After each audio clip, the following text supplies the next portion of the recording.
Arestado ang isang individual sa Lubao, Batangas matapos isagawa ang isang search warrant operation ng pulisya noong Nobyembre 19 taong kasalukuyan. Nakumpiska sa sospek ang illegal na baril at humigit kumulang 95,880 na halaga ng hinihinalang shabu. Kinilala ang sospek na si alias Nico, isang 30 taong gulang na lalaki, binata, walang trabaho at residente ng Barangay Pabrika, Lubao, Batangas. Isinagawa ang operasyon ng mga tauhan ng Lubao Municipal Police Station sa Barangay Pabrika sa pakikipag-ugnayan sa Philippine Drug Enforcement Agency.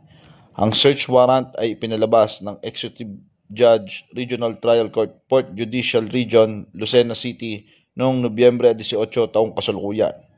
Ang operasyon ay nagresulta sa pagka-aresto kay alias Nico dahil sa paglabag sa Republic Act No. 10591 at Republic Act No. 9165. Sa kasalukuyan, nakakulong ang suspect sa custodial facility ng Lubao Municipal Police Station habang inihahanda ang mga kasong isasampa laban sa kanya. Mula dito sa Calabarzon, ako po ang inyong Police News Network Correspondent, Patrolman Joshua Cruz, alagad ng batas, tagataguyod ng Balitang Pulis.